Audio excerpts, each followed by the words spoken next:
Hello, everyone. You are listening to SheLeads with Carly. I am your host, Carly Malatsky, and my guest today is Olivia Grace. Olivia is the Senior Director of Product Management at Slack. But prior to Slack, she was a head of product at Instagram, lead product manager at Twitch, and a PM at gaming companies in Blizzard Entertainment and ZAM Network. However, Olivia didn't have the conventional path into product. She actually had a whole career beforehand as a professional musician and then as a director of asset management to even a key player in real estate. So obviously we have a lot to unpack here, so I'm excited to get started. Olivia, first, thank you for coming on to the show. How are you doing today? How's everything? I'm doing great, Carly. Thank you so much for having me. It's a pleasure to be here. And yeah, it's a rainy day in here in San Francisco. So I'm happy to sit down. I've got my coffee, we have a little chat. It's going to be great. I'm excited. Amazing. That's what I like to hear. You're working from home? What's the Slack situation? Are you working from home in the office? How does it work? Yeah, so my role at Slack is actually building the digital HQ, as we call it. So building ways to help people work from home, really sort of coming at product in a digital first way. So as a result of that, I'm really lucky. I get to work from home. I'm here in the East Bay of San Francisco for anyone listening there. And I actually, funny enough, I actually haven't been to the Slack office yet. Wow. So I've walked near it. Yeah. I went and walked around the park and I was like, I work there theoretically, but actually in my house. Wow. No, Slack's very much taking a flexible approach. And it's funny because in a way, what you're working on at Slack, you're getting your own user insights by working at home. So it actually works well. Amazing. So exactly. Literally being the change I'm trying to see. Yes, exactly. Okay, so before even going into product and product management, I have to ask about this crazy, incredible career that you've had beforehand. So take me through it. College, I know you left for a time, you came back, you were a professional musician. What was this almost trajectory before we even break into product? Yeah. Totally, yeah. So I kind of went through high school in the UK, not really knowing what I wanted to do when I grew up.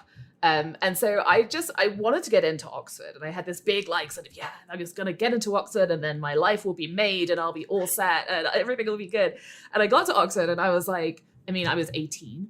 So I thought I knew everything, as every 18-year-old does. I did it. I'm out of high school. I must be done with life. Perfect. Yeah. And I got into Oxford and I was like, wow, I don't really want to do this. I don't really want to be here doing what I'm doing at this prestigious university that's really hard to get into. And so I agonized for a minute and I was like, no, I'm out. So I dropped out. My mom was supportive, but not super pleased, right. If I'm honest. So I was like, all right, I'm going to go get a job. I'm going to make this better by getting a job. What can I do that's actually a usable skill? And so I was like, I got a music scholarship to get in. And so I was like, I'll be a musician. So I went and found big bands. I played in big bands and that was great, but it was sort of, I didn't love it. And so I was still sort of flailing basically. And I was like, okay, get a temp job, do temping, be a temp receptionist. Okay. And so I got a job as a temp receptionist at a real estate company in London. And the phone rang and I happened to answer the phone to someone who was speaking French angrily at me. And I speak a few languages. Okay. And so I answered the phone and they were angry in French. So I was like, I will be comforting and polite in French. And I happened to do so in an office where someone was looking for a personal assistant who spoke fluent French. Wow. And they were like, do you want a job? And I was like, sure, I guess. And then I ended up as being a personal assistant, office manager. And then that guy was sort of like, oh, you're really smart. Would you consider learning to be a property manager? I need a property manager who's organized and speaks fluent French. And I was like, okay. And so cut ahead 7 years. And I was a director of asset management in one of the UK's largest subprime invested firms. Wow. In 2008. So it was a really interesting year. And I say to people, if you've seen The Big Short, I was the bad guys in The Big Short. That was right. what I did for a living, was subprime, commercial mortgage-backed securities, which are CDOs, but for commercial property. Yeah. In extreme summary. And so the credit crunch happened in 2008. And it took about a year and change before I was eventually made redundant. We all knew it was coming. Okay. 83% of that company was made redundant in the end. And there's an old Queen song called Just Waiting for the Hammer to Fall. Yeah. And that was our theme in the office. We were all there, we were all doing our best, but we all knew it was coming. And so it was this weird environment of like, awful environment to be in, but it was very sort of camaraderie building. I'm still friends with a lot of those people. And to me, it's never nice to be like involuntarily unemployed. Yeah. But for me, I was used after like, 2008, I was in my late 20s and I was used to this feeling of not really knowing what I wanted to do. Wow. And so I was like, right, you should view this as an opportunity. Like I was well paid in real estate. I had a good career. And so I was like, okay, you're in an enviable position. You're not under immediate financial strain. Like you don't need a job tomorrow. So take the opportunity to hit pause and think about what you want to do. At this point in my life in 2009, I didn't even know product management existed. Yeah. And so I was like, okay, just find something that you care about. And to me, that was video games. I had been playing World of Warcraft, which is this massive MMORPG, like multiplayer online video game, for the entire of my real estate career, pretty much. Because I traveled all the time. I was on my own in hotel rooms in cities. And so I was playing World of Warcraft. And I was like, I'm really passionate about that. And I'm really passionate particularly about how people get together and like do things together online. And like, how does that society work? Like, how do you know by looking at like an elf? Right. Like this person's going to be good at this thing that I need help with. Wow. Because you do. And I was really fascinated by that. And so I was like, okay, I want to find out how I can study that like at university. And so I was like, wonder what that would be. And I did a bunch of research. I sort of went online, and when I say research, I mean Googling. Yeah. Like, let's not get over the top here. I did Google. I Googled a lot. And so I went online, and I found this university that was doing psychological and psychiatric anthropology masters. Wow. And I was like, that might work. I might be able to persuade those people to let me study the way people make relationships online. And I was already reading a lot of anthropology. It's kind of, the UK calls it anthropology, US calls it sociology. Okay. Over here, anthropology means like digging up skeletons and stuff. But in the UK, that's more like studying how people interact. And so I was reading a lot of this stuff already. And so I reached out and I was like, hey, I don't have a degree. And this is a master's program. Okay. Is there anything that you would consider that we could do about this? And the guy who ran the course had also been to Oxford and was like, how long did you stay? And I said, I stayed 2 years. And he was like, okay, 2 of a, and I was like, of a 5-year degree. Like my undergrad degree would have taken me 5 years. Okay. And he was like, okay, write me an essay about why I should let you in. And I was like, okay. Here's an essay. Like, at Oxford, you learn how to write essays really fast. Oh, good. Because you're doing like 3 or 4 essays a week. Yeah. Like you're writing 10,000 words a week at Wow. Oxford when you're doing a joint honors degree like I was doing. Yeah. And so he let me come in to do a master's. And I just felt like I'd won the lottery. Like I was going to get a better degree and it was only going to take me a year. And I was just like, heck yeah, this is amazing. And it's I can't show it to you right now, but because it's like tucked away in a desk somewhere, but I have my 2 student IDs from Oxford and from Brunel, which was, shout out to Brunel, the university that let me in. Yeah. And my face on the 2 IDs at Oxford, I was like, oh, too cool for school. Like, or like sort of sticking my nose up at it a bit. And on the Brunel one, I'm just like so excited. Wow. Because I was studying something I really found fascinating. And that was awesome. And, I don't know what did you study at university? Wow, Olivia, first, I love this. I just love the whole trajectory, your mindset going through it. No, it's fascinating. And it's really, I think a lot of people can learn from it in a sense because people go to university and they're just like, I have to be here. I need to study this. Not knowing, not ever tapping into like, what do I like? What do I want to do? So I really love that. I actually went into university thinking I would do pre-med and be a doctor because that's come from a family of doctors. Wow. But then I didn't like chemistry and I was like, you know what? Not for me. And then I discovered, business, entrepreneurship. And then I kind of just dove into that. And again, I loved it. Like I took classes that I was fascinated by. So I really appreciate your story. And I just want to know, even when you had this passion for gaming and World of Warcrafts, why even go get a master's? Did you ever think, why not go straight to the gaming companies themselves and dive into it, or, do your own thing with it? Or why go that academic route? I just wanted to, I wanted to study because I was like, I feel like I'm held back by not having any degree. Okay. Yeah. Yeah. I mean, now I kind of don't think that that's true anymore. But yeah, like current Olivia, like today Olivia would probably have just been like, just go straight to them, like you're saying, exactly like you're saying. But then I felt like that would everyone was just like, yes, go away. Shoot, shoot. Get out of here, you strange English girl. And so I felt like I needed the qualification. Right. Yeah, totally. So, okay, so now, yes, because I want to ask you kind of about this. You know, we still have a very strong stigma that you need this degree. And not only that, in product, you would need this engineering background. So I want to dive into that. Yes. But first, take me through now, you know, discovering product. When did you discover product management? How did that look like? Totally. Yeah. I'll go a bit faster too. So I've got this. I'm doing this degree. Need to do research on people who play World of Warcraft. Getting ethical approval to do this. Getting sign off from the company that makes the game. Blah blah blah. All of this. Like, there's a lot of boxes that you got to check to do research. It was tricky, and I was like, I'd love just a way to ask questions to a large group of people for this degree. And so I saw a job on a World of Warcraft blog writing site that at the time was called WoW Insider. WoW, like World of Warcraft Insider. Okay, yeah. And now it's part of Engadget, which is an AOL property. And so I saw a job on there which was writing about doing a specific kind of World of Warcraft gameplay as a guide blogger. So like, how do you do this specific kind of gameplay? And for those listening who are familiar with World of Warcraft, it was player versus player arena, which is this ultra competitive, ultra masculine part of the game. Like, it's this thing where they have there's an annual tournament, and so it's mostly young men playing. Okay. And so I applied thinking they would never even consider me, and to my surprise I got the job.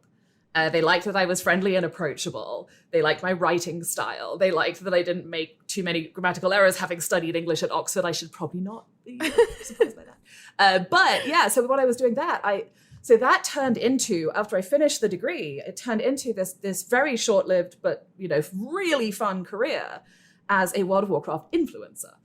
And so I did video podcasts like this one we're doing right now. I did blog writing. I did interviews. I did audio podcasts. I was very briefly on Late Night with Jimmy Fallon for our American friends. Wow. I thought it was a video podcast. I thought it was a podcast because I lived in the UK and I had no idea who Jimmy Fallon was. No offense, Jimmy Fallon.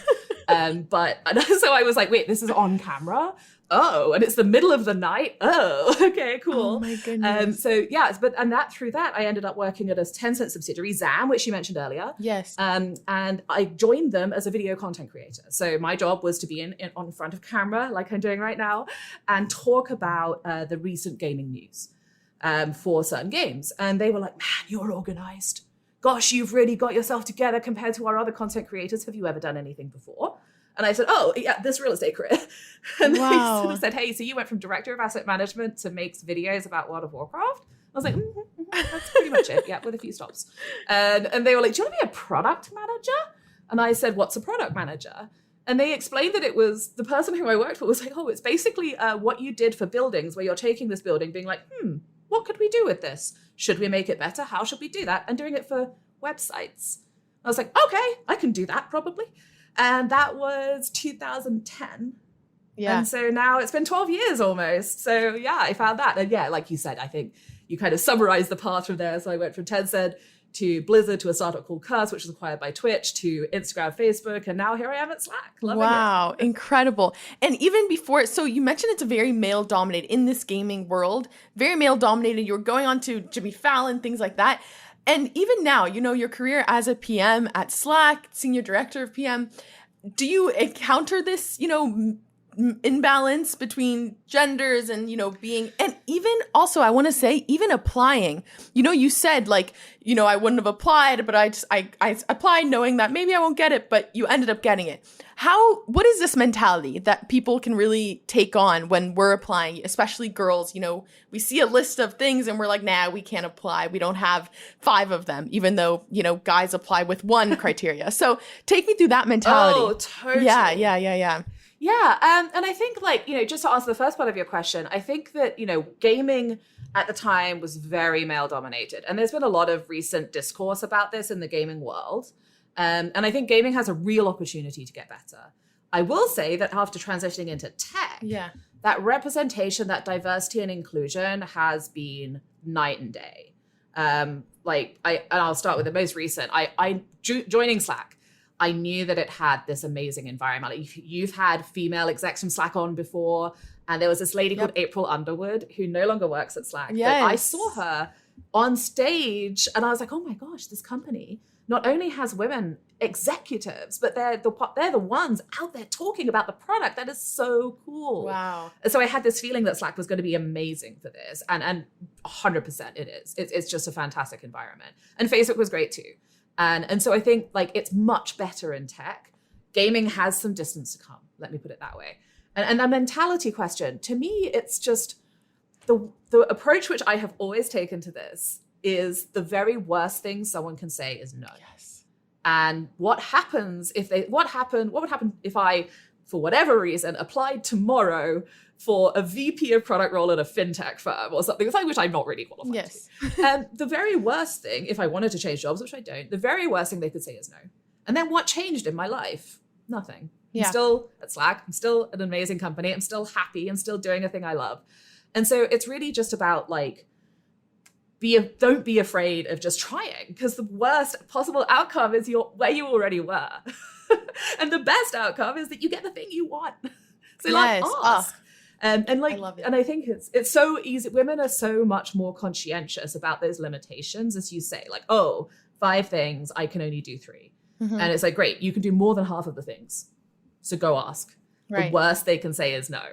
And I have this conversation with a lot of women that I mentor and work with, of just try. Like put yourself out there. And if you get rejected, then you get rejected and you learned a thing. I also really encourage people to interview a lot. Like when you're starting to think about changing jobs, just whip that LinkedIn status onto like casual. I think it used to be called casually looking. I think it's now called open to opportunities. Yeah. And just start interviewing, like flex that muscle and get that going and like learn what people are looking for and learn how you can fulfill that. Yeah. And try, like, just don't be afraid to try. Yes, I love that. And for sure, that is my mentality, even with SheLeads, reaching out to guests. I'm saying worst case, they say no, but I may as well reach out to a bunch and go from there. So I love that. So take me now as a PM, going from companies, you got acquired by Twitch, but then, at Instagram, now at Slack. What does that look like as a PM? How has that transitioned to now being a really tech PM? What do you do on a day-to-day? So the day-to-day, okay, let's start there. And then we'll go back to the transitioning and how that works. Yes. Day-to-day for me is a great mixture. I have an incredible PM team at Slack. It may entertain you to learn that neither of them have computer science degrees. But no one's got a computer science degree. We're all social people. Wow. But so really it's a mixture of, they are amazing. And so I chat with them on the regular and just sort of help them continue pushing things forward. Sometimes I come in and have a conversation with the whole team in the process of like exploring what we're doing and how to drive that. Sometimes it's stakeholder management help. And I try my best to not be the sort of helicopter parent style of manager where I'm just like, look, you guys are awesome. You've got this. And so my main role is creating a supportive environment where they know that I've got their back and they know that they are safe and that they can come to me and they can rant and be like, oh, this person irritated me today. Oh, this situation is untenable. Wow. Oh, this is so annoying. And I'll just listen and it'll be like, okay, cool. Do you want me to help fix it? And I'll make some suggestions, but mostly I'm here to create a feeling of safety where these amazing people who I work with can do what they do best. And they're awesome. And it's really fun. And then my other part of my job is pursuing these new opportunities. Like my team, I'm so lucky at Slack. My team is doing something amazing in building this really, I feel like with the pandemic, we've kind of copy pasted the way that we did work in an office and tried to be like, oh, well, okay, so we've got Zoom is the person office. And it's like, okay, good. We've replaced meetings, done it. And we haven't, and we're using other email is our not meeting. So we have this not meeting mode, which is email, and this meeting mode, which is Zoom. And it's really hard to do work like that. So then the meeting mode just takes over. And I'm sure we've all seen this, definitely a bajillion meetings on our calendar. But the thing that we're doing is so, the reason I took the job, frankly, is we're trying to start, not completely start over, throw everything away, but have a new approach where it's like, okay, what if this was the default? What if we only did work like this? And we know most companies are hybrid. And we know that would be the future. But given we've sort of started with this office first place, it makes sense to also start with the digital first place and really explore what that could look like. And so a big part of my job is the like thinking ahead, the sort of reading a lot of research, talking to a lot of people, talking to our new colleagues at Salesforce, and sort of trying to understand what could that be? What could the next project for the like digital HQ, as we call it, what could that be? And how could we change the way that people work? Yeah. And we've got like some great stuff in there. We've like this, huddle stuff, clips. We use like a lot of asynchronous work. And I really am extremely passionate. And I'm sure you've read this, Carly. You're like super up with this stuff. But I'm sure the idea of like creating this flexibility and creating this ability to work from anywhere, like Slack is so good with this. Like I'm going to Europe to work for a month from Europe in June. And my team is a team that builds the stuff that allows us to do that. And so I'll be using like video clips to allow us to talk. Like I'll record my video clips in the morning and go get a croissant or a coffee. And then my team can like come in my afternoon and listen to all these watch all these video clips or listen to them if they don't want to see my face. And then they can collaborate like that. And so my day to day is building this stuff, helping us with this stuff, and like ideating the new stuff and talking to a bunch of really, really smart people. Yeah. And then you asked about the transition. Sorry, I'm so wordy. I will try to be more brief. No, this is excellent. I'm the one who gave the big question, so this is great. Keep going. Two-parter. It was a two-parter in my defense. The transition is really, every time I change jobs, I do my best to bring something and learn something. And so I usually have changed jobs throughout my career every 2 to 3 years. And so I'm bringing something from my previous role. Like I had been leading communication innovation at Facebook for Instagram and for Messenger. And so I was bringing this experience of real-time communication and building innovation product. And the piece that I wanted to learn from Slack is how do I do that in an enterprise world? Because I had been building consumer product all the way through my career, focusing on teens and young adults. And now I'm like, okay, cool. Now I'm building for companies. And that's completely new. It's a completely different set of considerations, completely different user base. And so I think the reason I want to bring something, learn something with every transition is because otherwise my next chunk of time, whatever that is, 2 to 3 years has been the sort of usual thing through my career, is going to look exactly like the one before. And I don't know about you, but for me, if I just do the same thing over and over, I get bored. Yeah. So I want to learn. I want to grab a new skill every time I change roles. And so going from Twitch to Facebook, the skill that I was grabbing was doing communication on a massive scale, like a massive scale. And so how do you do that? And like, how do you work with hundreds of millions of users using your products every day? What are the new challenges that you face? Yeah. What are the like new hurdles to get across at a genuinely massive company as well? And yeah, it's like I'm learning about businesses. Wow. And it's fascinating. It's so awesome. I love that.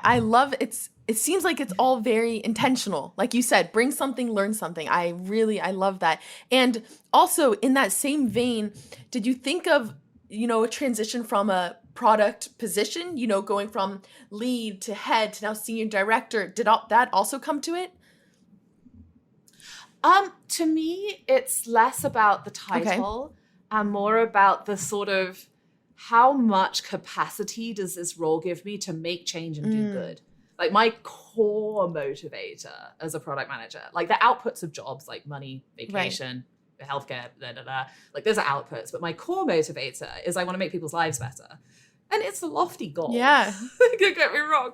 But I'm trying to like make the world better. And so to me, this opportunity to do this digital centric work of like building this like way to think about collaboration, ways to work together at this moment in time and for this company, like that was really like, oh. And because I was happy at Facebook and I'm happy at Slack and I wasn't really like looking that hard. And so when Slack reached out to me and were like, hey, this is the job, I was like, oh man, that's something special. Yeah. And so at this point in my career, I'll wait for the right job. And this was the right job. Like, it's just like all of those, like learn a new thing, make the world better. It's an important time. And this is an awesome company. And so that was like Brilliant. Okay, let's do it. Amazing. Wow. Okay. I have so many, I can go in different directions, but I do actually want to ask you. So, you mentioned how right now you're focusing on the digital workspace. And as you said, you're going Yeah. to Europe, you hear all these different user perspectives, features. I want to know, as a senior director of product, how are you guiding your product managers to take in all of these different voices, whether it's the best thing for Slack to do as a business, whether it's, users want this, whether it's, improving a existing feature. How do you balance it all? It's a challenge. I think that this is one of the challenges as you get more and more senior in your career and the sort of breadth of your scope increases as a PM. This is like one of the harder things because the more you do, the more opinions you're going to solicit, like whether you want them or not. And Slack has an amazing feedback first culture. Facebook was really similar, also like very, very feedback centered. And so I think it's really about, to me, the coming back to key focuses. Okay. And so it's really the work that we, my team as PMs does. And I think I was sort of trying to check myself there of like, do most PMs solve problems? I think so. Hopefully. And so I'm sure that there'll be someone who's like, I don't. It's like, okay, great. I'm sorry. But going back to that key problem that you're solving. And so I'm gonna sound like I'm doing sales stuff. I'm not. I'm just like picking a product, which is this Clips product that I talked about earlier. The key problem that aimed to solve was allowing people to work asynchronously while still getting that like feeling of person-to-person connection. Because you're watching me being animated and explaining the thing rather than me just sending you a message or an email. And so that was the core problems, like asynchronous collaboration. And so when you're getting all of this like inputs, you're like, okay, does this or does this not align with that first problem that we aimed to solve? Now, that's not to say that you shouldn't sometimes change your mind. You should sometimes be like, ooh, okay. And actually, Twitch is a great example of this. And Slack is a great example of this. Stuart Butterfield, our CEO, set out to make a video game. Right. And so maybe his core problem was, how can I entertain people on the internet? And then he was like, ooh, okay, maybe a new core problem. And so there's pivots are like this big thing. And people do that. It's great to be ready to change if you're getting overwhelming feedback. But it's really like taking opinions and bundling them. It's so easy. And I just came from talking to a colleague about this. It's so easy to over-rotate on one person's opinion. And so if you see, like, if, you're awesome. So if you're like, hey, Olivia, I think that you should, I'm trying to invent a thing, get rid of the video component of Clips. I'd be, wow, Carly, like, I know that you're really smart. I know that you're like on top of your stuff. You're like a person who really knows these things. So I'm going to treat your opinion as someone who I really respect and I really enjoy understanding what you're thinking. But I'm going to add it to all these other opinions. Okay, yeah. And I'm not going to sort of really over-rotate on that. And if I see myself doing that, it's about like checking my biases. Because I love it when people agree with me. I actually don't. I love it when people disagree with me because that's how I learn. But like, humans as by default are like, yeah, I think that the sky is green. And so when you go online and you're like, oh, like someone told me about my product that the sky is green. Right. Yeah. And this opinion reinforces my opinion. And so it's so easy. And so if you're over-rotating on one person's opinion, kind of ask yourself why. And maybe it's that you vehemently agree with that. The great answer is that you have a bunch of other data that supports that opinion. And that opinion was just the like flipping that switch to make you like really realize what was happening. And I think it's just kind of taking it all in and mixing it all together and being like, okay, cool, what comes out? Like, what is the overarching theme? What is the thing that we're hearing over and over again? And actually, for this Clips product, it was that people wanted more control. And so we did that. We built that. It was like people want control. And that was, we listened a lot and we had a lot of people who were saying, no, less control, less control. And then we had a larger group of people who were more of our customers, ICs at our customers, who were saying more control, more control. And so that was the way we went. And we listened. We didn't overreact. And we brought it all together and took an action. Wow. Does that answer the question? Yeah, definitely. And I want to touch on that specific point about, is it an active, sitting down saying, am I over-rotating on this person's opinion? Like, do you intentionally check if you have biases? Or because we think, no, we're listening, we're being smart about everyone's opinion, it's fine. But, it's hard to actually realize it. What do you do to make it intentional? We're inherently, like, humans are inherently biased. Like this, if you haven't read Kahneman, Thinking Fast and Slow, I'm sure Yes. you've read it. You just see like the sort of person who would have done that. It's such a great book. Yeah. And I think it's a great way to introduce yourself to the notions of these biases that every human has. And none of us is above this, and none of us is smarter than this. And I think it's sort of, people talk a lot about product intuition. This person has awesome product intuition. And there's a lot of great opinions about this. It is my opinion, important word, opinion, that product intuition is a mixture of bravery, like being brave enough as a junior IC to say, I think this, and then checking yourself. Definitely. And so it's like, I think this, and then in my head, I literally am decomposing, like, I think this, but why? Why do I think this? What are the elements that make up this decision? It's like, well, okay, I think that, we should have a different layout for this experience. It's like, why do I think this? It's like, oh, well, I've liked that layout at other places. I've seen data that this layout performs better in these environments. I've heard opinions about this. And so there's a bunch of, every time I have anytime anyone has, I believe this to be true, there are components of that. And to me, I'm extremely intentional about thinking through what are the components of this opinion. And I even when I have time, I will write them down. It's like, here's what I think, and here's why I think this. And inevitably, doing innovation products, you've got to be ready to be wrong, because you're going to be wrong. Right. Like, if you're only wrong 50% of the time, good job. Would you like a job? So it's like, you've got to be ready to be wrong. And then when I'm wrong, when I'm wrong, I'm like, okay, here were the components. Were all of these wrong? Were some of these wrong? Did I take them and apply them incorrectly? And so in that state of being ready to be wrong and being prepared to be wrong, it's not that the whole blend was wrong, like the whole idea was wrong. It was a piece, or maybe two pieces, or maybe three pieces were wrong. Oh, I liked this product, this layout in this other environment. It turns out that wasn't an applicable comparison. I thought that it was, but it wasn't, for example. Wow. Okay. Being intentional makes it easier to be wrong. Yeah, no, I love that. I love breaking it down, asking the why, all of that. It's so important. And I really like that. Okay. Before we ask, fun questions, I have to address, I have to touch on, you mentioned no one on your team has a CS degree or an engineering background necessarily, including yourself. How do you balance this, stigma behind it that we need engineering degrees? Obviously, it depends on the product, things like that. But continue. Yes. How do you think of it? Yeah. Well, and interestingly, my team at Facebook, which was massive in the end, I would say about a third of my PMs had comp sci degrees. Okay. So 2/3 didn't. All those people out there who've got a comp sci degree said, aha, a third did. I'm like, yes. Check your biases. Exactly. 2/3 didn't. And so there's another great book called Big Data that talks about how the way that you represent data influences opinion. Go read that one too. Listeners, I'm sure you've read it. So I think that this is an idea, in my understanding of it, that comes from Google, the originator of this whole notion. And it's like, okay, these are engineers who think a lot about the user and how the user experiences the thing. And so that was sort of the OG way that people sort of got into this role, is by being engineers. Right. And if you're trying at your tech company that, like, let's pretend, like, call it company A, that exists, what do you absolutely categorically need? You need engineers. Like, there is no tech company without the ability to build stuff.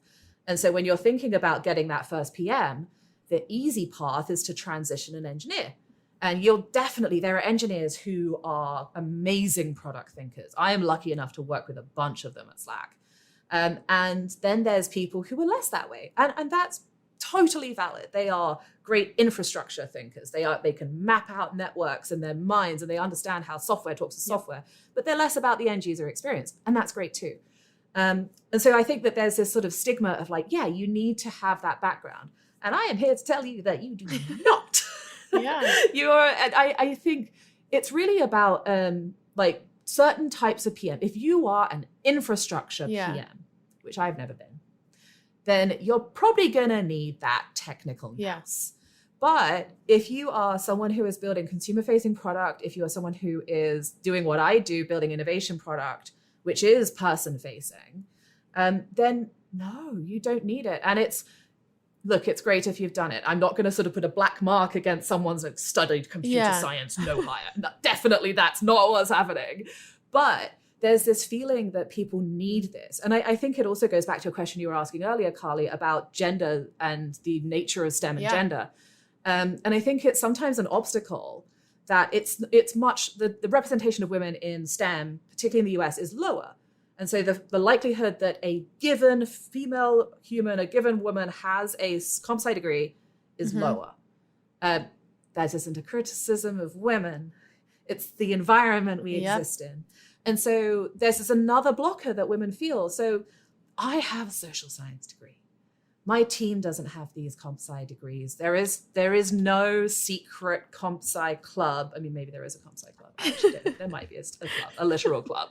But I'm not in it, and it hasn't held me back in any way. No one has asked me a technical question. I think that's an important one. Like, I have been a PM at like 1, 2, 3, 4, 5, 6 companies now, and never has anyone asked me a technical question, not even once. And so I would be really surprised if I was interviewing anywhere and they were like, and anyway, write me a code thing. I mean, Jesus, you're seeing me saying code thing. Like, that's the best I can do on short notice. So there's never been that. And so particularly like us, the ladies who are listening to this podcast, don't feel like you got to go get a comp sci degree or that you've got to be technical. PM work in my field, at least, is about people. And when people see this, what do people do? And you don't need to know about how to write code to understand what people do. I love it. No, it's great. It's really great. And even bringing in the whole, the gender question too. It's a snowballing effect in STEM and everything. So you touched on it, which is great. All right, last question. First, I've loved this. Thank you for coming on the show. I have to ask, what is your favorite product? And, for this sake, can't be Slack. Oh, no, that would be very egregious. Yeah, man, I love Google Maps. Oh, okay. I am a big Google Maps fan. I think that Google Maps does it remembers its core question really well. Like, how do I get there? Yeah. it clings tightly to that. And it doesn't do too much in the adding bells and whistles that don't contribute to that. So to me, it's and every now and then you'll see something like they have I actually don't know if this is true or not, but I feel like they sometimes have deals with certain chains of like, oh yeah, make the pin on this one show up first or something like that.